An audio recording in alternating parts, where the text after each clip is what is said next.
Let's go a little rapid fire around the league. One thing, if you're a Cowboy fan, you've seen the quotes. Mike McCarthy, who, do you know what's funny about Mike McCarthy, who says, he kind of took some shots at Kellen Moore, said, I just want to run the damn ball. It's not about being number one in offense. It's about being the number one team, which you want to be the number one offense. You were a couple years ago and you had a home playoff game. It wasn't, you lost, but you're the number one offense in the league. Is that one thing that bothers me about Mike, and this bothers me about any head coach who blames a coordinator, but specifically a head coach who blames the offensive coordinator. I wanted him to run more. I wanted him to pass more, whether he says it after the game or after the season. I think that's pretty simple. You are the boss. Now, Mike did not hire Kellen Moore. Kellen Moore is a Jerry Jones guy. So when Mike got the job, he was, let's face it, mandated to not only keep Kellen Moore, but maintain him as the play caller, which is part of life. Until you sign the checks, you don't get to set all the rules of a company. And you want to be the head coach of the Cowboys, you're going to have to listen to Jerry a little bit. But when Kellen Moore, in let's say a given game situation, is not doing what you want him to do, you are the head coach. And you can get on the headset and go, hey, Kellen, let's call a run here. Or, hey, Kellen, let's call this play here. Now, there's a difference between micromanaging your assistants and kind of dictating what you want as the boss. So I feel little to no sympathy that Mike McCarthy is bitching and moaning. So to me, this is either just a terrible look, and in a weird way, McCarthy has this like immaturity to him, or what would be even scarier. When I was my first year in the NFL, we lost to the Packers in the playoff game. That was the year they won the Super Bowl. It was Mike Vick and Rodgers, became kind of a legend and never looked back, like his stardom shot off. The knock on Mike McCarthy then and all through the Aaron Rodgers run of the 2010s, and Packer fans will know this, was he got very pass happy. He did not run the ball, which was ironic in that game when we lost to him with the Eagles, was James Starks had a big game on the ground. And they were not a running team, just like they never really were during the 2010s. And I always thought like there was a softness to them, even though I'm pretty sure it was Ted who drafted Eddie Lacy, who had a kind of a couple moments for the Packers, but they never just had this reliable run game. Because what does a reliable run game give to you? A physical element to your team, right? And there was always a softness with the Packers. Check his stats over his career with the Packers, where he was the play caller the majority of it. They were very pass happy. They were never a top 10 rushing offense. The majority of the times they were in the 20s when it came to rush attempts. So this notion that Mike McCarthy just wants to run the damn ball, like did he just wake up a different human being? The one thing that would be scary if I'm the Dallas Cowboys, is this Jerry Jones? Is this what Jerry wants? Is this what Jerry's telling him to say? Because when was Jerry's greatest moments? In the 90s. Well, what did his teams have? The greatest offensive line and one of the great running backs. Now we can debate Emmitt Smith where he ranks on the hierarchy, obviously the all-time leading rusher, and they ran the ball down people's throats. It was a huge point of difference for their team. Maybe that's Jerry talking through Mike. I don't know, but that would be scary because Mike's actions have never been run happy. If anything, he's the opposite. He's much closer to Andy Reid in terms of passing the ball as his primary source of, offense than he is the Shanahan family, which would be run heavy. There was a story. I love that the NFLPA is creating content for us, and this story was fantastic. They gave a survey to all the players in the NFL about different elements of a team, from the, cafeteria to the training room, to the trainers, to the weight room, to team travel. And they basically gave, I'm sure a lot of people listening to this have seen this, and they published this study of different grades. So your training staff could be an A. Everyone on the team loved them. Some people's team travel was like an F. Obviously, Dan Snyder's team was like the lowest graded team in the league, which no one's really shocked. But one team that is getting just drugged right now on the internet, as the kids would say, or drugged. I guess they're not getting drugged. They're getting dragged, would be the Arizona Cardinals and Michael Bidwell. And two things really stood out. One, he charges players to eat. And if they take food home with them, they are docked their paycheck. And then in the offseason, if they're in there working out, they get charged for meals. Now, the Bidwell family and the Arizona Cardinals are notoriously cheap. And I can only speak to what it was like when Jeffrey Lurie, the way he treated players and coaches during the season. When training camp began till the end of the season, breakfast, lunch, and dinner was free for the scouts, the coaches, and the players. In the offseason, it was like $5. For breakfast and lunch, they didn't serve dinner because most people aren't working till like midnight, right? Even during the draft time, if we were going to meetings, we'd order food. But the notion that you're charging players during the season who take food home, my first year, I think I made 20 grand. My second year, I made 40. I took food home year round every single night. Every single night I took food home with me because it was just an incredible deal. Here's my main problem, and I have a fundamental issue with rich people who are cheap, especially those that inherit their money. I understand if you come from nothing and you're cheap, it's the way you were wired, and then you make it, it's just ingrained in you. But once you have a lot of money, being cheap on little stuff, it's one thing like if you're listening right now and you're worth $10 million and you don't pay for like Apple Music or Pandora, you listen with the ads. Like, I don't think that's that weird.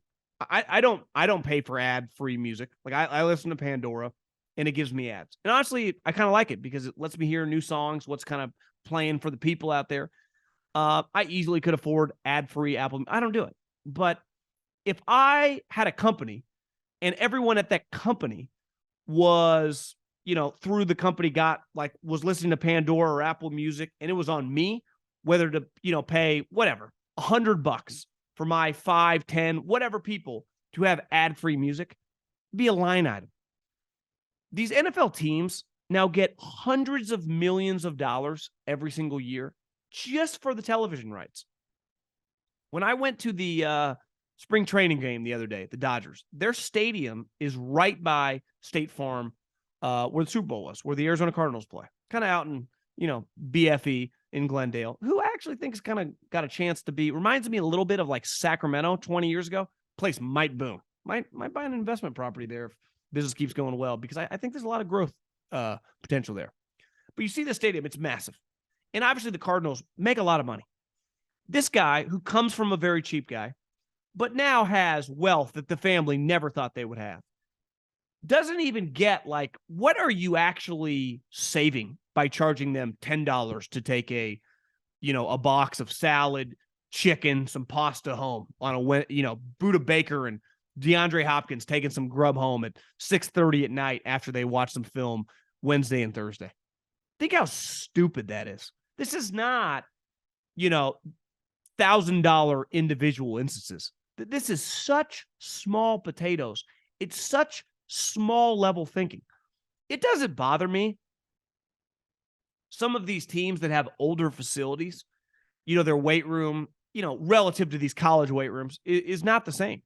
If you went to the University of Tennessee or the University of Texas or USC or University of Oregon, their weight room is going to blow away basically every operation in the NFL, except maybe Vegas and the Cowboys. Well, what did those two teams do? They just built brand new facilities a couple years ago.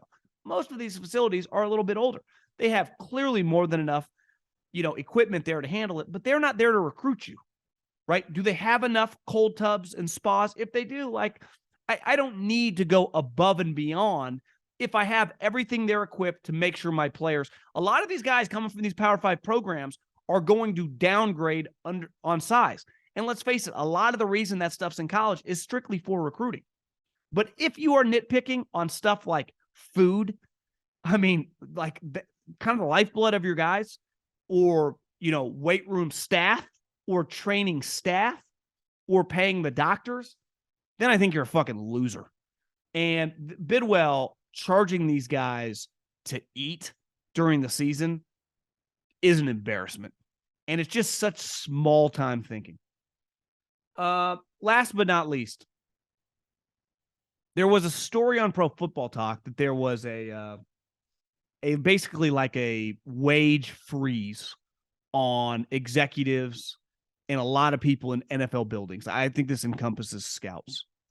And I'm biased here, but in a league that pays random assistant wide receiver coaches 150 grand, assistant offensive line coaches 150 grand, average wide receiver and tight end coaches $400,000. Scouts do not make that much money. There are a ton of road scouts that make $95,000. Yet you have coaches who stink at their job that make $350,000, $400,000, $500,000. I get the going rate for a coordinator is 7 figures, but let's face it, how many coordinators, offensive and defense, are good in the NFL? Less than half. So if there's 32 offensive coordinators and there's 32 defensive coordinators, so 64, how many of those guys, if you just polled fans, the GM, and the owner, do you feel really good about? Total. 30? So they throw around money like it's nothing. And this goes back to the Bidwell. The amount of money these teams are making is astronomical. And the lifeblood of your organization are the people, aka the players, right? And who is at the front lines finding information out about these players? I'm not saying some road scout should be paid $900,000. But having done other jobs and been, around advertisers now and people in different corporations, and I always thought this when I first got into the NFL, when I was making $40,000, $50,000, at 27, 28, 29 years old, and I had friends clearing 150 and then these big bonuses. I'm like, God, I am in the wrong profession here. Is that I think the scouting community is very, very underpaid. Obviously, GMs make a lot, and depending on the team, maybe the number 2 guy makes a lot.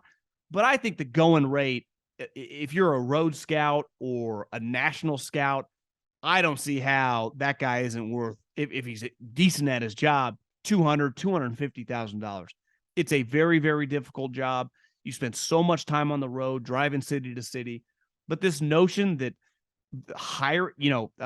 wage freeze, you see what all these coaches are getting paid all over the league. There's no wage freeze on those guys. How many guys that were just hired on all these different teams are any good? What are the chances that the majority of coaches for the Arizona Cardinals stink? I mean, probably pretty high. And they're all getting $400,000. This guy's getting $600,000. Both coordinators are making $1 million. The head coach is making $7 million. And you can't pay the guy that covers the SEC $300,000. I mean, you're just going to draft multiple players from that conference every single year. Don't you want the guy on the front lines that knows all the coaches? Like, don't you want that guy well compensated? Don't you get in life what you pay for? I think it's really, really embarrassing, to be honest with you, that the wage gap of the coaches, and listen, a valuable coach, Andy Reid, Sean McVay, Pete Carroll, Kyle Shanahan, I'm not talking about them. But the amount of assistant coaches in this league who couldn't sniff what they're making in any other profession would blow your mind. And listen, it's the market value. But I don't understand how the market value of assistant coaches has dwarfed the scouting community. It honestly is kind of a joke. And I feel for all my scouts out there.